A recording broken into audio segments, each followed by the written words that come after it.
महाराष्ट्रातील घडामोडींसाठी स्वानंद न्यूजला सबस्क्राइब करा आणि बेल आयकॉनवर क्लिक करा।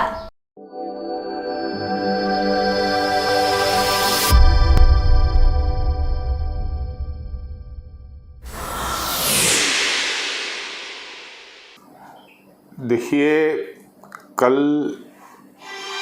एक ऐसी दुर्घटना हुई जो पिछले कई दिनों से उल्लासनगर का एक जटिल विषय है इमारतों का। कल पारस इमारत का स्लैब गिरा और उसमें एक युवक की मौत हो गई और 2 लोग घायल हो गए।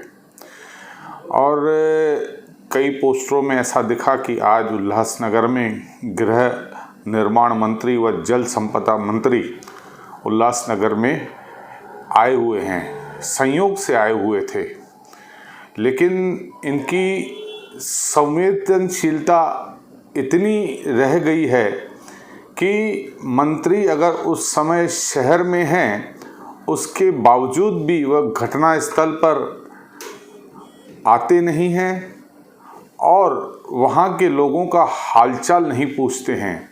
ऐसी असंवेदनशील सरकार के महाअघाड़ी के मंत्री हमने देखा कि केवल खींचातानी चल रही थी 2 गुटों में।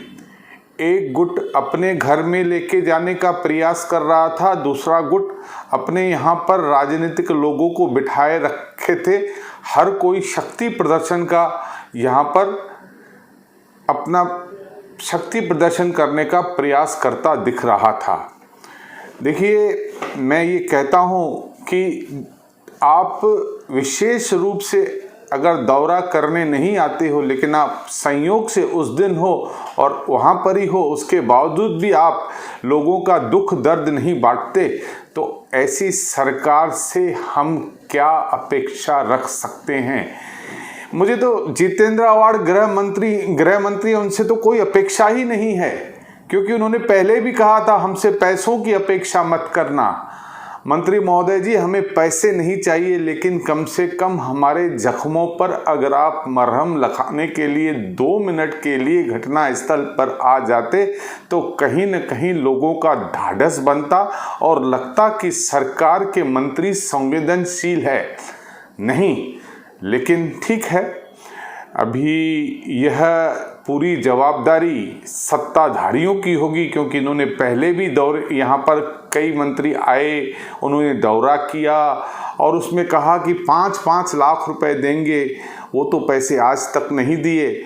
आज हमने सुना है कि शहर के बहुत बड़े नेता जो इन दिनों चर्चा में चल रहे हैं, जो कि दिखाना चाहते हैं कि मैं सबसे श्रेष्ठ हूँ, वह आज वहाँ पर गए हैं और उन्होंने आश्वासन दिया है कि वह खुद अपने पैसों से वहाँ इमारत खड़ी करेंगे और लोगों को अच्छी तरह से पूरा न्याय देंगे। मुझे पता पड़ा है कि आज ही वो वहाँ पर सभा हुई है, वहाँ पे वास्तुविद अमर जग्यासी और वहाँ के कई लोग वहाँ पर उपस्थित हुए हैं।